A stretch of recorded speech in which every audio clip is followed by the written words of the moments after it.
አባረርከኝ ማለት ነው? ልጅ ቢሮጥ አባቱን አይቀርም። እንደ ቀደምከኝ ነው እንደምታስበው? ያው አንቺ እየሮጥሽ እኔው እያረኩ ነው የቀደምኩሽ። ቆይ ግን ስታስበው ተስፋ የምቆርጥ ይመስልሃል? ከሰይጣን ጋር የሚያመሳስላችሁ ባህሪ እኮ ይሄ ነው። ሁለታችሁም ተስፋ አትቆርጡ፣ ግን ተስፋ የላችሁ። እንዳትረሳ ትለምነኛለህ። ከፈጣሪ በቀር እዚህ ምድር ላይ ማንንም ለምኜ አላውቅም። እሺ ቆይ አንተን እዛ ቤት ስላለው ነው የማታድረው የነበረው? አዎ ይሄ እኮ ግልጽ ነው። ዳኒ አንተ እኔ ላይ እንደዚህ ሆንክብኝ? አዎ ወደኋላ አልመለስም። እዛ ቤት የምመለስበትና እነሱ እንዲንበረከኩልኝ የማደርግበት መረጃ አግኝቻለሁ። ምንድነው ደግሞ? አንቺ አሁንም ተንኮል ላይ ነሽ እንዴ? እና ምን ላድርግ? ያለኝ የምመነዝረው ገንዘብ ሳይሆን የምመነዝረው ተንኮል ነው። እሺ ቲና ምንድነው? ትልቅ ሚስጥር አለኝ። እሱ ታወቀ ማለት ትልቅ ቦምብ ፈነዳው ማለት ነው እኮ። ምንድነው? ትሁት ልጅ አላት። ምን? ቲና ወደዚህ ቤት የሚመልሰኝ ሚስጥር አገኘሁ ብላ ያንን ያገኘችውን ሚስጥር ለመናገር እቤት ድረስ ስትመጣ የእሺው ነገር ምንድን ነው ብለው ሲሏት አባባ እሱም ትሁት ልጅ አላት በማለት ስትነግራቸው ማን የነገረሽ? ይሄንን እኮ እኛም እናውቃለን። እንዳውም ዛሬ ልትመጣ ነው፣ እዚህ ግብዣ አላቸው ብላ ሲሏት አባባ በጭራሽ ይሄ ሊሆን አይችልም ብላ ስትል እንግዲያውስ አንቺ እዚህ ቤት በተደጋጋሚ አትምጪ እያልኩሽ እየመጣሽ እየረበሽ ነውና አርፈሽ ኑሮሽን ትኖሪያለሽ ብዬ ነበር የተውኩሽ። አንቺ ግን ካላሳሰርኩሽ በቀር መቼም ከተንኮልሽ አትማሪም በማለት እንግዲህ ሲሏት አባዬ አታደርገውም ስትል እሱን እንዴት እንደማላደርገው አሳይሻለሁ ብለው ቀጥ ብለው እሷን ለማስያዝ ነበር ያሰቡት እቅዳቸው። እንግዲህ ተመስገን እሱ ጋር ሄዳ እጇን ይዞ ልብሷን አንጠልጥሎ ፌስታሏን ጥሎ አባሯት ነበረ። አሁንም ድጋሜ እሱ አጠገቤ እንዳትደርሺ ብሎ ቢላትም እሷ ግን አይኗን በጨው አጥባ እባክህን አባዬ ሊያሳስረኝ ነው፣ እርዳኝ፣ እርዳታ ያስፈልገኛል ብላ ስትለው ድጋሜ እኮ አንቺን ላይሽ አልፈልግም ብዬሻለሁኝ። ያ ሰውዬ ደግሞ አንቺን ብቻ የሚያሳስር ሳይሆን እኔንም የሚያሳስር መረጃ እንዳለው አሳይቶኛል። እሱ ሰውዬ በጣም አደገኛ ነው። እኔ ከሱ ጋር መታገል አልፈልግም። ይልቁንስ ከልጁ ጋር ነው እንጂ፣ ምክንያቱም ልጁ ልብ የለውም። ልጁን ነው እኔ መታገል የምፈልገው እንጂ ሰውየው ጋር በጭራሽ መገናኘት አልፈልግም። ውጭልኝ ብዬሻለሁ በማለት እንግዲህ አሁንም እጇን በድጋሚ አንጠልጥሏት ሲወጣ እሺ ቆይ አሁን ምን ላደርግ ነው ስትል እሱንማ ራስሽ አንቺው እንደጀመርሽው አንቺው ጨርሽው ነበር ያላት። ዳኒ ይህንን ነገር ስላልሰማ አዲስ ስለሆነበት ትንሽ ቢወዛገብም ነገር ግን የአባባ ምላሽ አስደንግጦ ስለነበረ እባክሽን ቲና አሁንም ቢሆን ተይውና አንቺ እዚህ ካረብሽ ቢያንስ ካሁን በኋላ ስራ ያስፈልግሻል እና ስራሽን ስሪ። እነሱን እኮ ከተውሻቸው አባዬ በጣም መልካም ሰው ጥሩ ሰው ነው። እሱን ከተውሽው ምንም አያደርግሽም። ነገር ግን ድጋሚ የምትንቀዠቀዥ ነገር ከወዲያ ከወዲህ የምታደርጊ ከሆነ እመኝኝ ያስይዝሻል። ቆይን ይኸው ምን አደረገኝ? እሱ አይደለ እያገዘኝ እኮ ኑሮዬን እየኖርኩ ነው።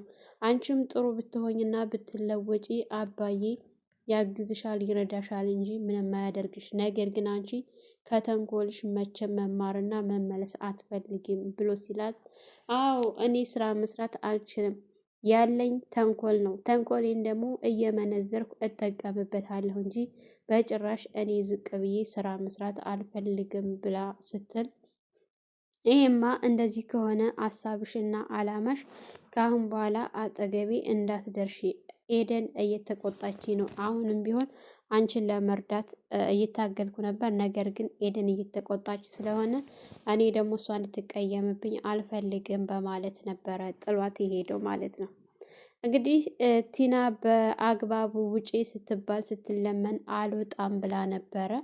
ግን ትሁት ጥንብርክሷን አውጥታ ፌስታሏን አሲዛ ገትታ ከቤት አውጥታ ጠላት የምትሄድበት ስለሌላት ወደ ተመስገን ነበር የሄደችው። ተመስገንም ግን እዚች ግድም አይንሽን ላይሽ አልፈልግም በማለት አውጥቶ ሲጥላት ለዳኒ ስትደውልለት ዳኒም ብዙ ነገሮችን አብረው ስላሳለፉ አላስቻለውም እና እሱ ሊደርስላት ችሏል።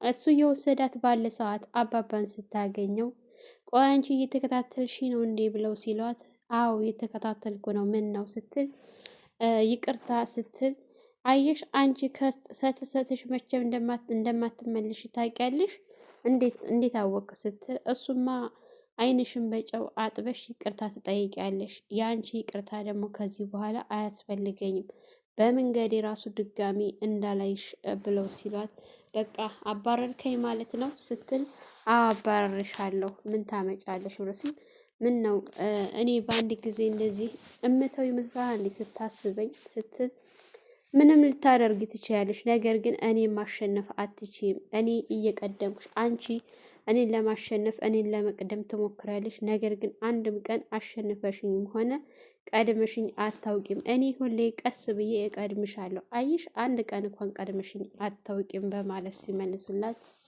እመነኝ አባዬ አንድ ቀን ትለምነኛለህ እግሬ ላይ ወድቀህ ስትል እኔ በጭራሽ ሰውን ለምኜ አላውቅም እስከ ዛሬ ድረስ በህይወቴ። ከዚህም በኋላ ሰውን መቼም ልለምን አልችልም ብለው እንግዲህ ቆመችበት ነበረ ጥለዋት የሄዱት ማለት ነው።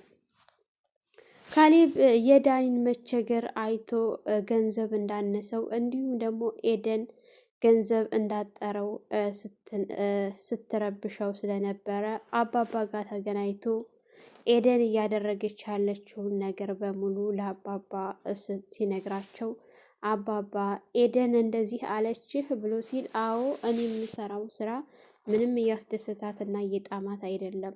ስራም ሲሆን ካሌብ ስራ እንጂ ነው የምትለው። ስለ ትዳርም ሲሆን ካሌብ ነው የምትለው። አባዬ እኔ የማመጣውን ገቢ ከምንም ያክል አልቆጠረችውም። እኔ ደግሞ በቻልኩት አቅም እየሰራሁ ነው። እሷን ለማስደሰት እየሞከርኩ ነው። በፊት በአንተ ላይ ያደረግኩት ግፍ መልሶ እኔን እየቀጣይ ነው ብለው ሲሉ እንግዲህ አባባ ይህንን ታደርጋለች ብዬ በጭራሽ አልጠበቅኳትም ነበረ። አይ ሴቶች በቃ ከላይ በሚያዩት ነገር ነው የሚሸወዱት ማለት ነው።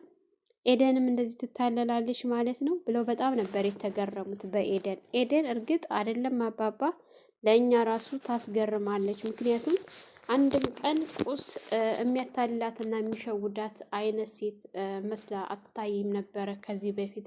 ጠንካራ ነገሮችን መወጣት ሁሉንም ነገር በአንድ ጊዜ ሳይሆን በሂደት ሁሉም ቀስ እያለ የሚለወጥና ተሰርቶ የሚገኝ አድርጋ የምታገናዝብ እንጂ የምትመስለው በጭራሽ ገንዘብ ካለው ሰው ጋር ራሷን የምትፎካከርና የምትወዳደር አይነት ሴት አትመስልም ነበር። እንግዲህ አባባ ካሌብ ጥሩ ሰው ነው፣ ተስተቱ ተመልሷል፣ አስተዋይ ሆኗል በማለት መጥተው ያለውን ነገር ለካሌብ ሲነግሩት ካሌብም ደግሞ ይችን አገኘሁ በማለት ዳኒን ደውሎ ጠርቶ ዳኒን ሲሳለቅበት ነበረ። ልርዳ ያቺ ቆንጅዬ ሚስት ቸግሯታል ምናምን እያለ ከፍ ዝቅ እያደረገ ሲያብጠለጥለው፣ ነገር ግን ዳኒ በጣም ተቀይሞ አንተ ለራስህ ጥገኛ ሁነህ እኔ ልርዳ ስትል አታፍርም? እስኪ መጀመሪያ አንተ ሰው ሁን በማለት ነበረ ወቅሶ ጥሎት የሄደው። ካሌብ እንግዲህ ወደ ቤት መጥቶ ለአባባ ሲነግራቸው አባባ ጥሩ ሰራሁ ብለህ ነው አንተ? በቃ መቼ ነው ሰው የምትሆነው? ምኑም ማፈሪያ ይሆንክ ነህ? እኔ ነኝ ለአንተ ሰው ብዬ መንገሬ ብለው ተቆጥተው ስለነበረ እንዲህ አባዬ በፊት እኮ አናደኝ ስለነበረ ይህንን አጋጣሚ አግኝቼ ተበቀልኩት። በቀል በጣም ደስ ይላል ብሎ ሲል አሁን ያንተ በቀል የትኛው ነው? እስኪ በቀል ካል ወንድ ከሆንክ የትሁትን ሰውዬ አሸንፈህ አሳየኝ ብለው ሲሉት ነበረ። እሱ በቃ አባባ ሁሉንም ነገር ታግለው ሁሉንም ነገር አስተካክለውለት ስለሆነ እሱ ያሸነፈ እሱ ያበጀው እሱ ያስተካከለው ነገር አድርጎ ቲና ከቤት ስለወጣች በሱ ምክንያት የወጣች አድርጎ ነው ያሰበው። ነገር ግን አባባና ትሁት ናቸው መንቅረው ያወጧት ከዚህ ከቤት። እንዲሁም ደግሞ አሁን ላይ የትሁት ሰውዬ ረጋ ያለው እሳቸውን ፈርቶ እንጂ ማንንም ፈርቶ አይደለም በዚህ ሰዓት። ካሌብ ግን በቃ ልክ እንደ አሸናፊነት ራሱን እየካበ ይገኛል። እንግዲህ ቲናና አባባ በጣም አሁን ላይ አይጥና ድመት ይመስል ተናክሰው ይዘዋል። ትሁት በጣም ደስ ብሏታል ቲና ከዚህ ከቤት ስለወጣች። አባባ ጋር አውርተው ቤቱ ተንፈስ አለ አይደለ እያተባባሉ በጣም እንጂ ደስ ማለቱ እያሉ በቃ አባዬ የደስ ደስ ቡና ላፍላና ቡናችንን እየጠጣን እንጫወታለን ብላ ወደ ቡና ልትገዛ በምትሄድ ሰዓት ተመስገንን ሱቅ ስታገኘው፣ ቆይ ግን አንተ ስራም የለህ የቤት ኪራይ ምንድን ነው የምትከፍለው? ምንድን ነው የምትበላው? ምን እያደረግክ ነው? ከየት እያመጣሁ ነው ገንዘቡን ብላ ስትለው፣ ከየት እያመጣሁ እንደምኖር እሱን ነይ ተከተይኝ አብረሽ ኖሪና ላሳይሽ ብሎ ሲላት፣ እሱ በህልምህ ነው እንጂ በእውንህ መቼም ከአንተ ጋር ካሁን ወዲያ አብሬህ እንደማልኖር ተስፋ ብትቆርጥ ይሻልሃል።